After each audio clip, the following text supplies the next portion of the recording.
AI can do remarkable things, but it can't do the one thing that matters most. So today on the Double Helix, we'll explore what remains uniquely human in the age of AI music. Welcome to the Double Helix podcast. I'm Abby Press, and this is where the two strands of creativity and compliance connect. My guest today has spent the last year and a half deep in the AI music trenches, has seen everything from Suno to Producer.ai to Splice's Instrument. He has over 3 billion streams globally and over a decade in music technology. And this makes me smile, married to a business affairs manager. So he literally cannot escape the compliance conversation. He's also joining our November 12th panel about building permission infrastructure for AI music. Tushar, welcome to the Double Helix. Wow, thank you for such a great intro, Abby, and so glad to be here and to have this chat with you. And you're right, we can never escape the compliance side of any creative work in my house. So this is the way it is. I have to start with the LinkedIn post that I found you through. You tried every generative music app worth trying, and your conclusion is you cannot generate taste. Why did you need to say that out loud? I think part of it is sort of a reassurance for the creative community of which I'm a part of. And I have been in, like you said, in the trenches of the generative music technology for really almost 2.5 years, with the first couple of projects I did for ByteDance on Ripple and for another startup doing generative music for games. And the common theme, I think, generally, if you put good stuff in, you're going to get good outputs, right? And so quite often these models are training on huge amounts of musical data, right? And so it's kind of taking a baseline average.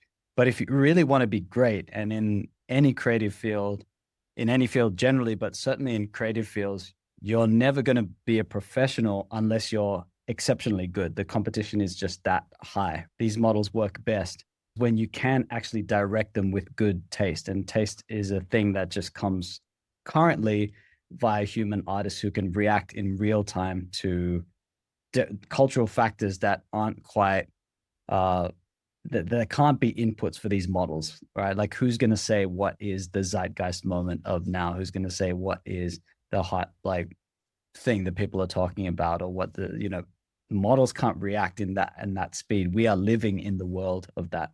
So I think that's where the taste component really comes into play, along with just the general essence of creative humans. Yeah, I've heard that term a lot, especially when all of these tools were first coming out, the taste maker component. And in some ways, it reminds me of how everyone started DJing, but there was still, I mean, you can't not have taste as a DJ, right? You're a selector. You have to bring You're a some of curator, yourself. right? Yes, exactly. But it does bring one thing up, which I think is a change in how people have to treat creative work. A lot of these models, certainly in my experience, they're taking away a lot of the grunt work of some of the stuff you actually do in the production process. The superpower actually becomes the curation in so many ways. People make fun of him, but Rick Rubin is essentially a master curator, right? And so there was an era of producers, even going back to Phil Spector and that time of music, where they weren't necessarily making the beats or whatever, but they were exceptional curators and they knew who to bring in. And that was the superpower. So in some ways, we're going back to that framework of doing the work. When you were going through this journey, you said 18 months, almost 2 years now. What were you looking for specifically and what surprised you? I was looking for, I think, what they'd promised, right? Which is that this would suddenly make full songs out of seemingly nothing, And that was a scary thing. But for me, as someone who's been in music tech for 10 years, I used to build sound libraries for different instruments. I worked on Machine by Native Instruments in the early days and had a pack on Splice in their early iteration, all this kind of stuff. My general MO is that when there's a technology that appears scary, that's exactly the thing you've got to dive into, to actually run towards it rather than run away from it. I think that was the thesis really of what I was interested in, because there was this huge thing of like, oh, this is going to be so disruptive. Artists are going to disappear and real music's going to disappear. All of this sort of scary rhetoric, which is not entirely untrue, but it felt very overblown at the time. So my approach was always just to discover what it was. And I mean, in the early days, it was quite early. When I say early days, that 2.5 years ago was quite laughable what was coming out, right? Like it was completely unusable from a professional standpoint. Yeah, and how can you really form an opinion on something that's so strong unless you investigate it yourself? Yeah, 100%. Yeah, you can't, I think you have to know what you're working with, right? At every single stage. I don't think it's the same. I think people always make the analog of there was a band and then there was a synthesizer that could emulate the bands and then there was a sampler. I don't think AI is in that exact same lineage really because it's working on an entirely different level. But I think the the bit that is similar is exactly what you said. You have to get to understand the tools that are there because there's no reverse button. You specifically mentioned D'Angelo in your LinkedIn post. For people who don't understand that reference, why is D'Angelo your example of ungeneratable taste? Well, I think it's pretty simple, right? There's very few artists like him. It's like few and far between, really, as far as the level of impact, the music itself, and just how influential he was. For me, growing up in Australia, especially, he was one of the guys where I thought, oh, I can only be around music like that if I moved to America. It was like one of those reasons I came here to do music. I think that speaks to how impactful he is as a human artist. And when I was trying to make that parallel between the taste thing and D'Angelo, essentially there's only been one D'Angelo in 25, 30 years. We haven't even got anybody really close to him yet. And maybe the guy before that is Prince, you know? And so these sort of milestone artists are very few and far between. And I think that speaks to how brilliant human taste is and how difficult it is to replicate because we just don't know when it's going to come, in what form it's going to come, and what shape it's going to take. But we know when it's here, the impact that it makes. You know? Yeah, he's a great example of artistry, and I think that's something that AI it might be making art, but I don't know that it's fully copied what human artistry is. I mean, we'll see, right? But right now, I don't think it can. Yeah, I don't think so. I think, you know, all art is derivative and we talk about it all the time. Everyone's essentially recycling things that they're influenced by. And then there's that last 5% that you bring to it of your own story, of your own being. And then there are these sort of really, really special talents that are able to take it even to a whole nother, even to an entirely other level, where the music actually makes an impact beyond music and it's more of a cultural thing and a social thing. And I think Zalia's recent song makes me think of that too. she's incredible. Yeah. Like a fever dream that I just don't know how you can replicate that, you know? Yeah. And she's another great example of that exact thing. You know, I don't know how you prompt music like that. You cannot do it. You know, it's like her background is also so incredibly specific. She's a flamenco dancer. She's from Spain, but she does these, but her musical influences are very, very hard hip hop and urban leaning music. And so that combination, you couldn't prompt that into any model currently, you know. And so that says something, I think. Well, let's pivot towards the rights and compliance piece that has been missing in AI at large, but specifically in music. I wanted you to talk a little bit about Sound Patrol. For those who don't know, can you explain what it is and why it matters? Well, I think companies, there's a few of them that are investigating this problem, but essentially the AI music models are being trained on hundreds of thousands, maybe millions of various copyrights. And so once the music goes into the models, there's no way to know which one of those music has influenced the output, right? And we need to figure out a system that rewards the original creators of these copyrights. And I think that we're on a road to getting to that space, right? And so that's one set of problems. The other issue is that occasionally you get outputs that do appear to step on existing copyrights. And so how can you watermark or provide attribution to the audio going in so that copyright is traceable across the entire life cycle of the audio, whether it's from the moment it's released to the moment it's ingested by a model to the moment there's a fragmented piece of the copyright that might exist in the output.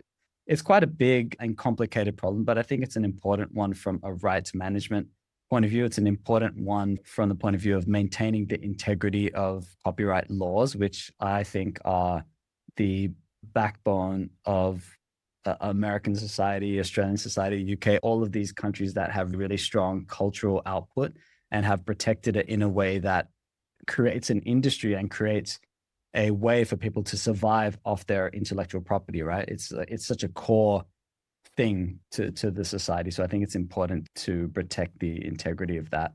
And so that's what companies like Sound Patrol and other companies looking at essentially watermarking and providing attribution to audio in the world of generative AI. That's what they're doing.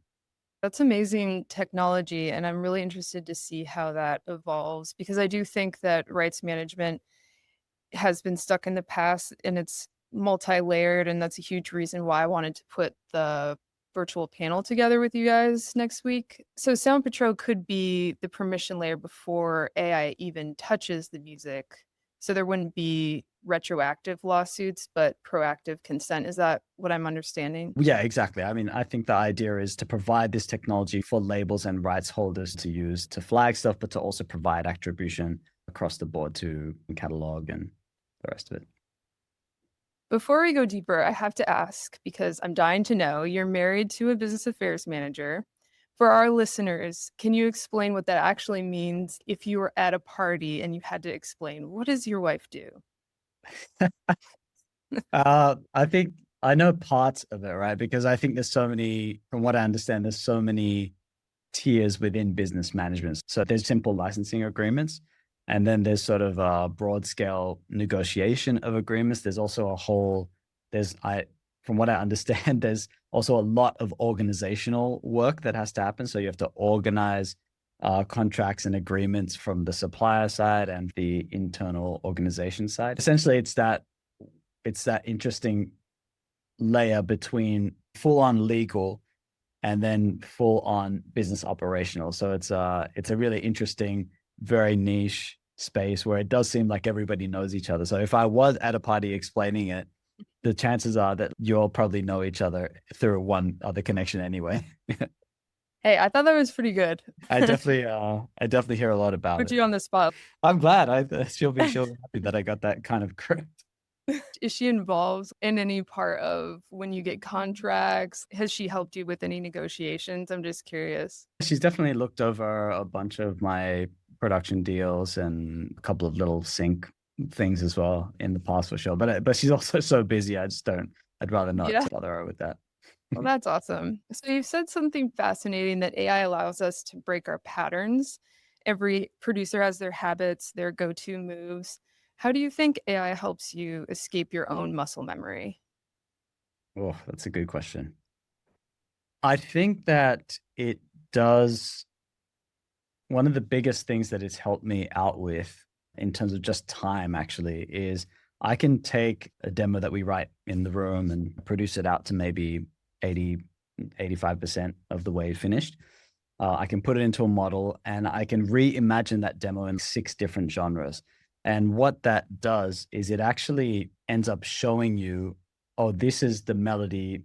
This section is really good, or maybe you need to work on the chorus because if the chorus doesn't work with a good song, the good song can work just on a guitar in the song, or it can work as a fully produced record, or it can work in virtually every genre. I've heard piano and dancehall versions of Adele songs, which I'm like, oh, this is amazing. And it's because the song itself is just great, right?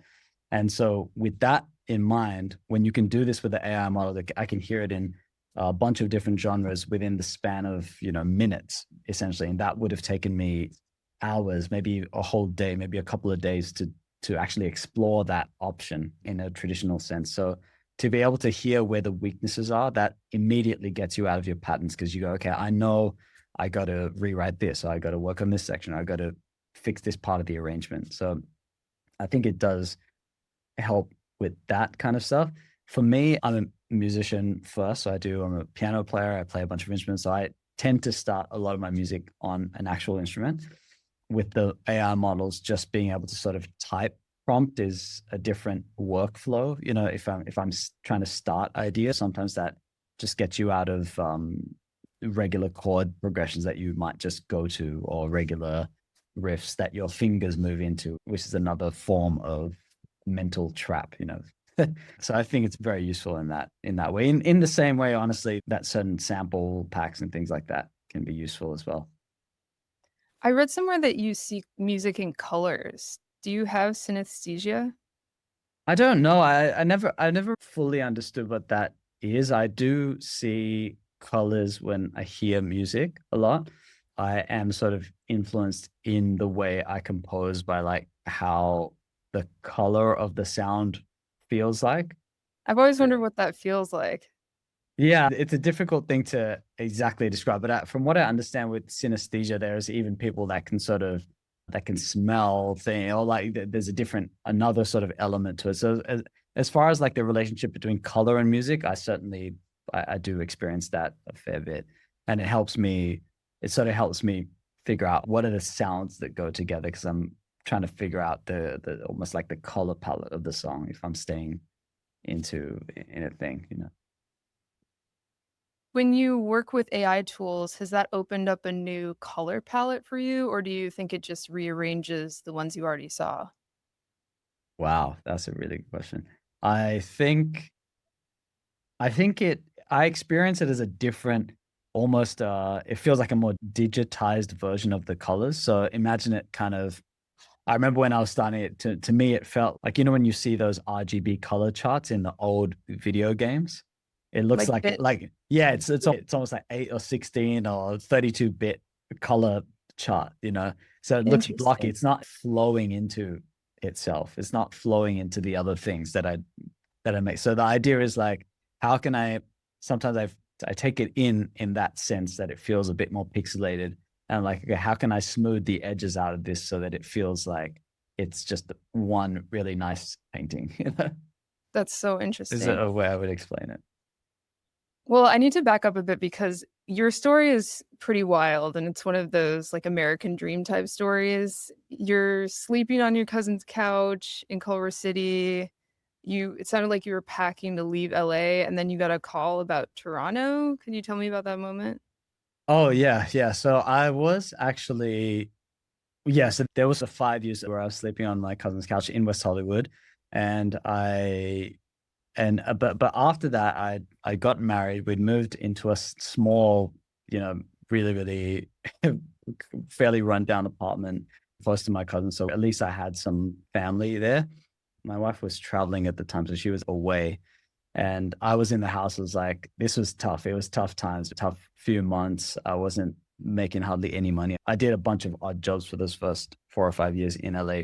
I was basically about to pack my bags and go back to Australia. I thought, okay, this is it.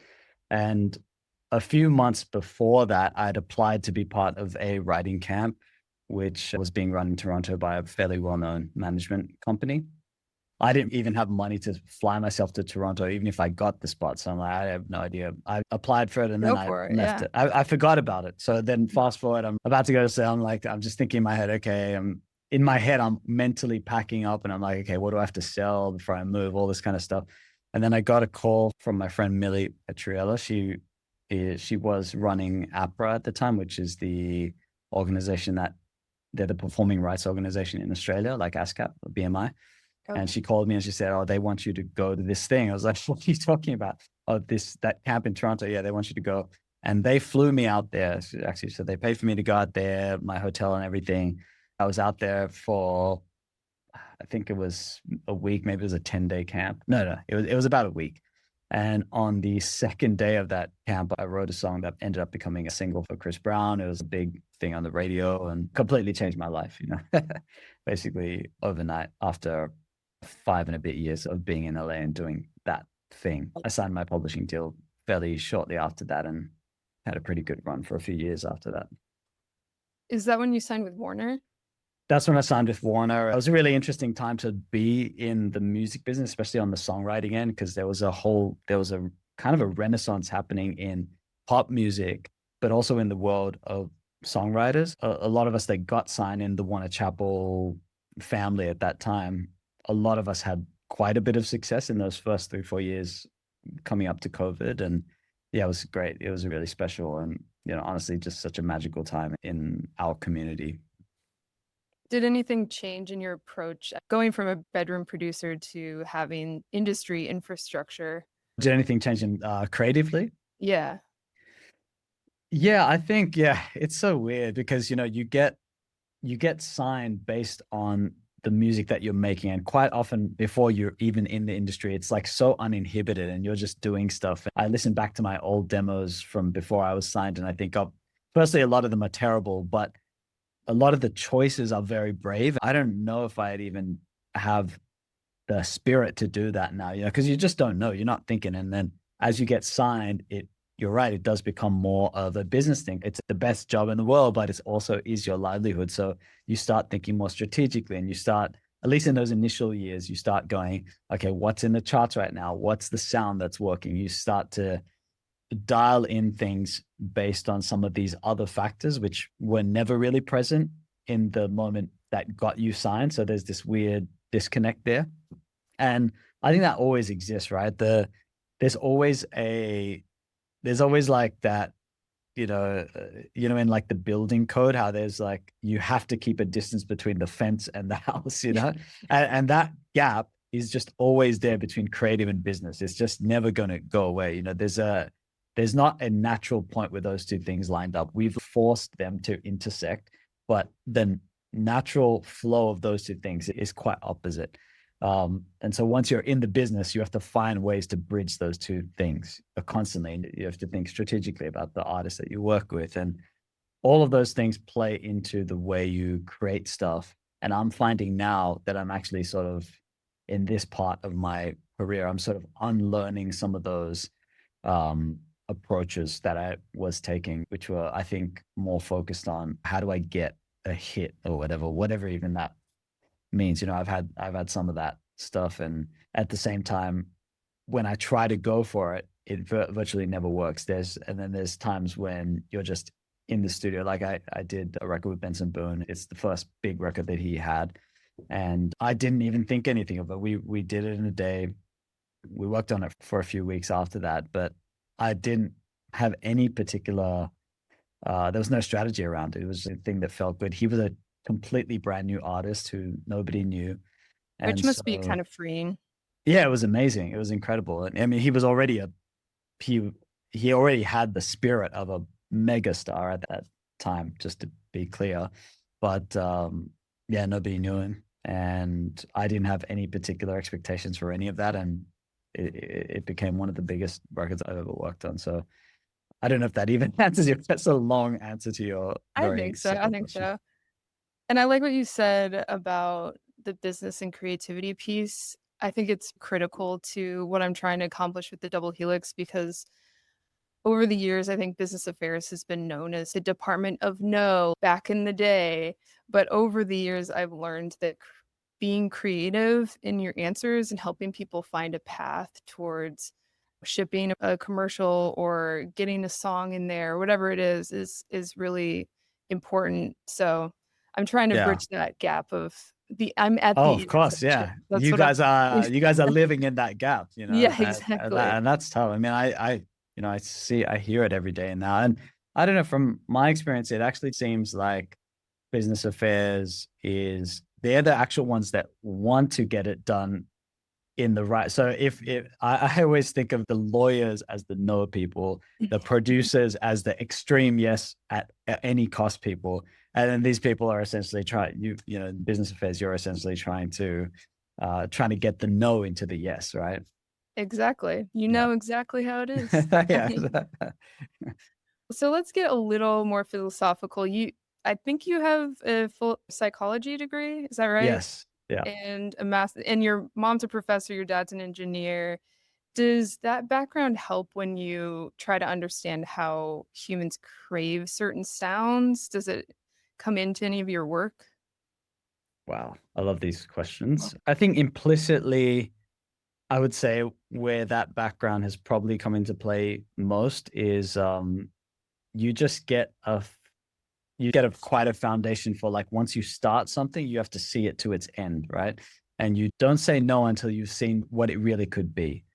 And so that's a really important thing when you're in the songwriting process, I think, where especially where you're in with multiple people, and it's quite easy when people are throwing ideas out, or even when you're throwing ideas out, that people might have an immediate reaction to be like, "Oh, no, let's not do that. Let's not do that." But I think what I take from it is I always try to see how I really, how I would interpret that in a good way, what I think is good. So it's always a, what's it called? It's like the yes and approach, right? Mhm. You try to take the thing and see it to its completion to actually see if it's a good or a bad idea.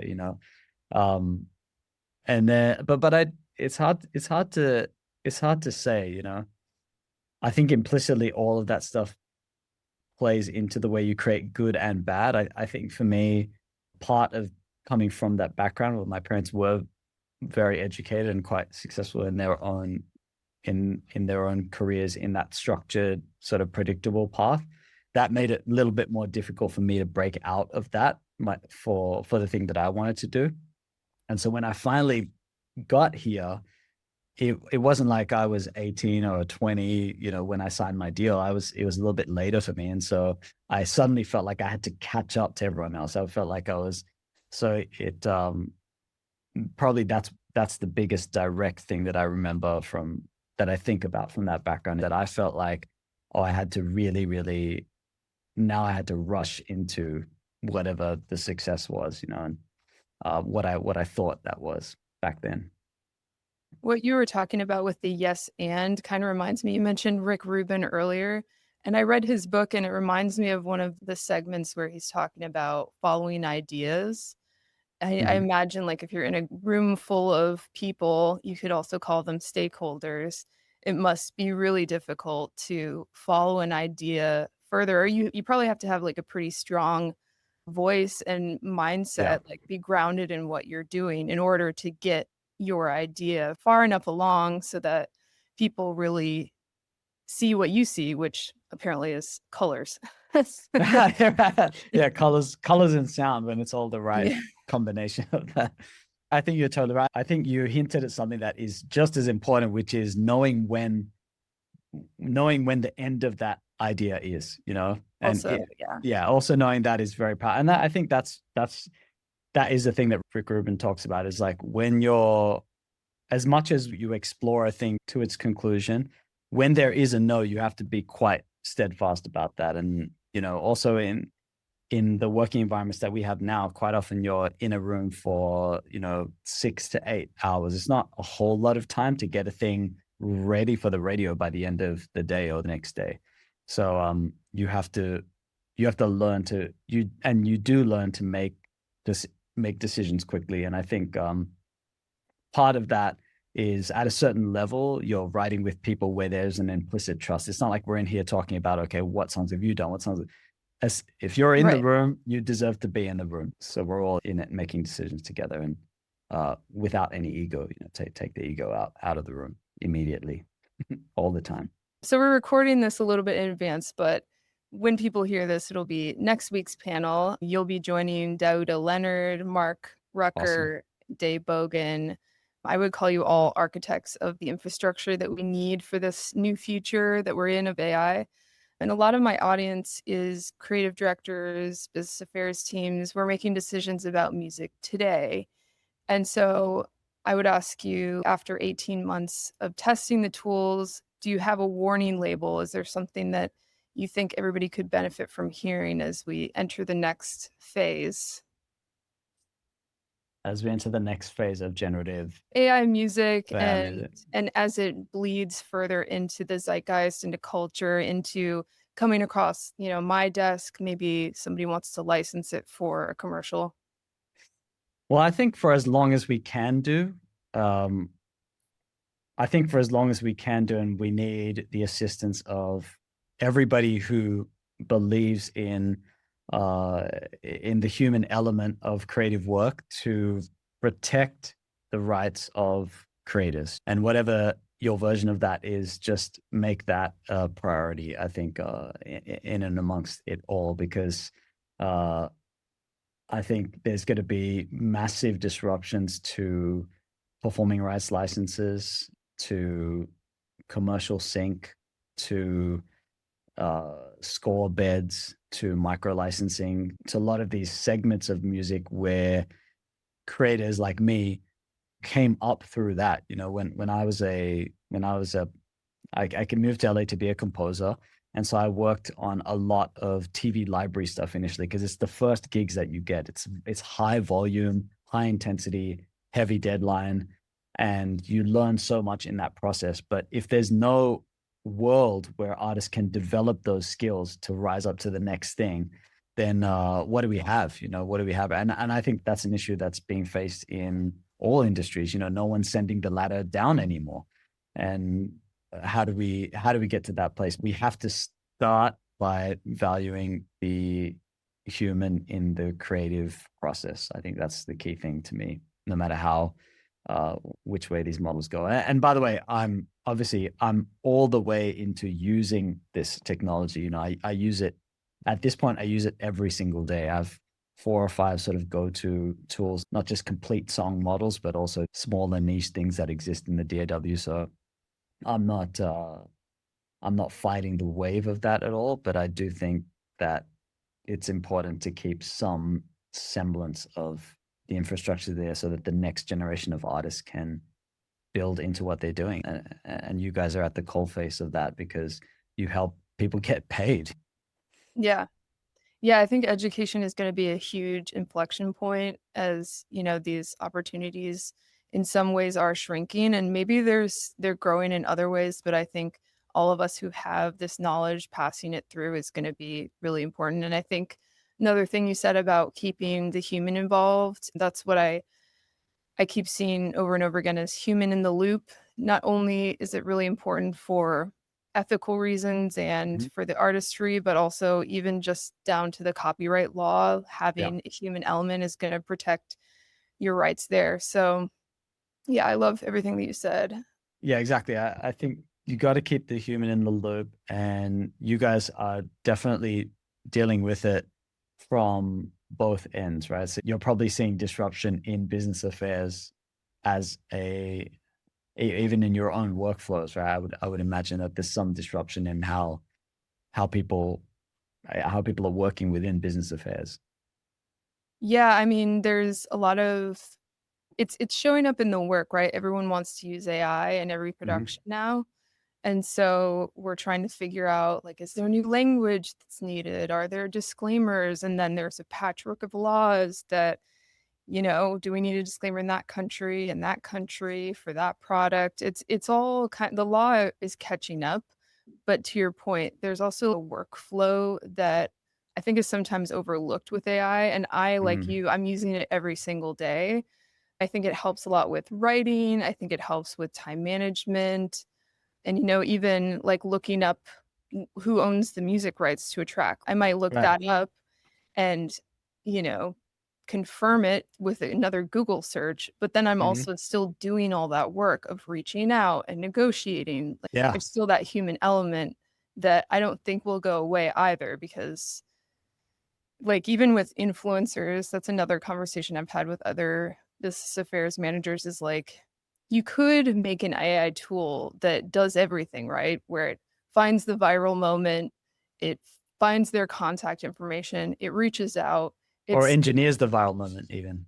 yes. And then it's reaching out to try and license that for X amount of money, but influencers wanna feel like they're part of something. They want to Mhm. be valued just like anybody else. So if they're getting this cold email like, "Hey, X will send you Y," like, there still is that craft of human interaction and relationships that I don't think is gonna go away from business. I agree, and I think in the last specifically in the last couple of months, my opinion has changed on it quite dramatically. You know, I think I was very much in the not the doomsday mindset, but I was kind of almost there. And the more I'm working with the latest tools and seeing what they can do, what I'm actually seeing is that the human in the loop is really going to be the point of difference, right? And so when the average becomes higher, people who can use it at an exceptional level are the ones that will win, and I think we're gonna see that happen pretty soon. The other side of that, I think, which impacts what you guys do on business affairs and even in the creative direction side, is obviously there's going to be a deluge of content. You know, it's just going to come across at so much of a at a much faster rate, and there is going to be people behind that. So how I think that's a different thought about how you guys end up dealing with the level of content. You know, there's a third point which I always think about at like a very macro level, but it's a bit more specific to music, um, which is I worry that with the sheer amount of music that's hitting the DSPs, that's going to even hit the DSPs even at even greater numbers, right? Essentially, AI music is being placed on the same shelf of the shop as Rihanna or a Beyonce, like the records that, or even just really good music that people need to hear or that people should be discovering.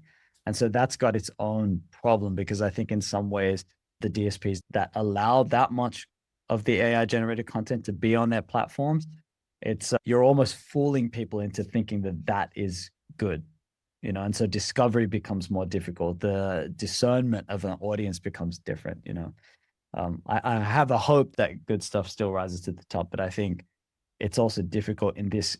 I find it difficult on a personal level, just with the amount of stuff that's hitting you to even know what to focus on. So we're Totally. not built for that. Yeah. Yeah, I just wrote about how Spotify has dead artists releasing new songs, and it's because people are hijacking their platforms and Oh, releasing AI. because they don't have a say in rejecting it anymore off their pages. I think that they're submitting these AI tracks as the artist, and I don't Yeah. know Yeah. how exactly it transfers through the DSPs because you would think there would be checkpoints, right? But Yeah. it's really upsetting. You gotta protect the legacy, and I think that you're right. I think it's gonna be really weird to discover things, right? And I think Spotify has a problem, and they probably are trying to figure it out because otherwise it's gonna dilute their brand. Yeah. Yeah, exactly.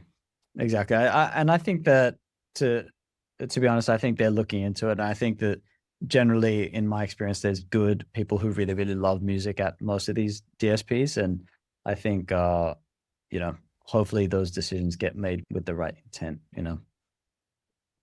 So your LinkedIn post ends with all creative professionals should believe this, stand by it, and keep hope from it. And I wasn't expecting to see hope. Why why is you cannot generate taste hopeful? It's hopeful because it means that's where you beat the machine, and that's where you can influence what comes out of these models. And I think that I really believe that taste is something that's so multimodal and that is so reactive to real world energy that it's going to be very difficult for any of these models to reach what that is. We barely know what it is, but we know when we hear it or see it or experience it. We know when someone has good taste or when we see someone wear cool clothes. That is a thing that just cannot be manufactured. And that's why I related it back to the D'Angelo idea, because when it happens at that level, it's even more rare, special, and impactful. So for our panel, somebody walks in, for our panel, if somebody walks in terrified that AI is going to replace them, after all your testing, what would you tell them? I would tell them be scared a little bit, but run towards it and not away from it. There's the thing of, in dream theory, we learned this in psychology, where one of the most common dreams across the board of any culture, all these different languages, is a snake chasing you. Or there's a quite often it's a serpent or like some sort of creature like that. And in your dream, you're supposed to attack it. You're supposed to cut their head off. And if you do that, normally that'll happen at anybody's point in your life. You might run from it when you're a kid, and then suddenly you're going to run towards it and defeat it. That normally happens at a turning point in your life. I think that's sort of where we are right now with AI and a lot of these models, and we have to run towards it. And as creatives, we've always ran towards technology. So why are we running now? Wow, that's incredible. I'm trying to remember if I've ever dreamt about a snake. It could be anything. A lot. It could be a spider. It could be just just a shape of a thing that's chasing you. You know. I've also heard that screens don't really show up in dreams, which I think is really interesting too. Like Yeah, the I never digital thought about footprint that. isn't really in our dreams. Wow, that's fascinating. So, what does that mean exactly?